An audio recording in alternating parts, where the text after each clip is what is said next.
Welcome to Socrates Beyond Time, a place where I share stories inspired by the thought-provoking spirit of the ancient Greek philosopher Socrates through slow, deep, and contemplative dialogues. In the series Socrates and the Masters of Persuasion, Socrates journeys across time to meet influential figures throughout history, engaging them in conversations that explore the true nature of persuasion, not merely as a technique, but as a way human beings connect with one another. Though these encounters are fictional, the spirit of Socrates and the insights revealed in each dialogue carry a timeless value, inviting us to reflect on how we think, speak, and influence others. If you'd like to explore this journey more deeply, you're warmly invited to visit socratesbeyondtime.blogspot.com, where these reflections continue, quietly yet meaningfully.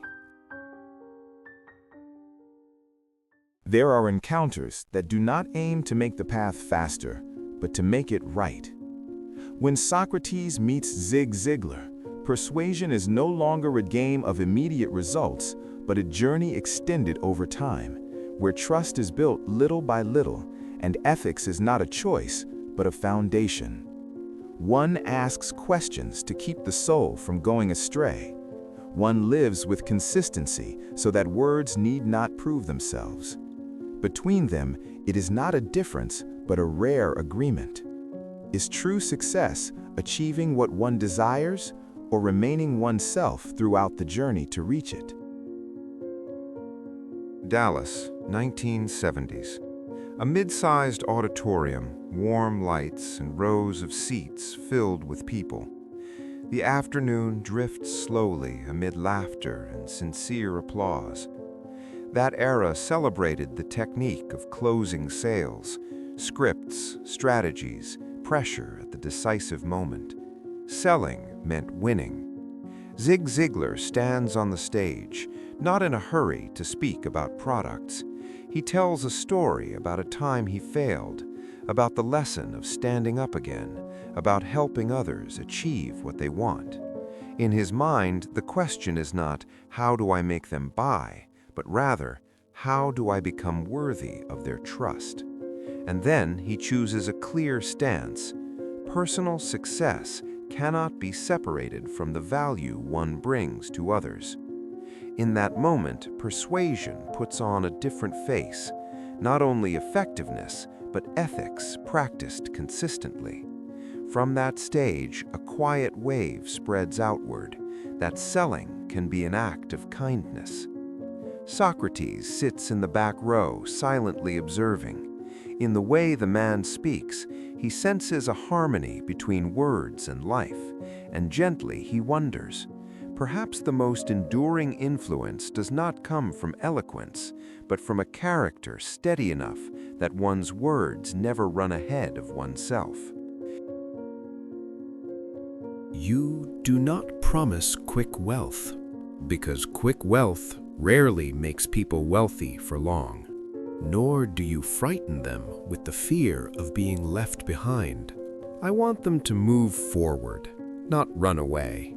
Socrates looks at the faces that are smiling. No one is tense. No one is guarded. You do not sell the product before you sell yourself.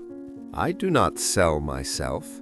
I simply live long enough for people to decide for themselves whether to trust me. Socrates nods. With Bernays, I saw influence enter the unconscious. With Reeves, I saw difference forced into a choice. But with you, I see persuasion moving through time. Ethics is not a strategy. It is what remains when no one is watching. Socrates smiles. Do you think ethics makes selling slower? Yes, but it makes trust faster. And if the customer does not choose you? Then I still sleep well. A very rare answer. If I must lose my dignity to gain a sale, the price is too high. Socrates looks around the auditorium. What are you creating here? A place where people remember who they once wanted to become. Socrates grows thoughtful. You know, many believe ethics is a luxury in business, only because their calculations are too short-term. Socrates steps a little closer. Then what is persuasion, in your view? Ziglar pauses for a moment. It is telling the truth in a way that helps another person dare to live by it. Socrates bows his head slightly. Perhaps when persuasion wears the face of ethics, it no longer needs to shout. Ziglar smiles, as if the thought had been there all along.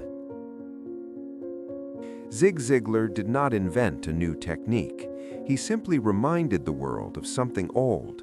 Selling is a human activity between human beings.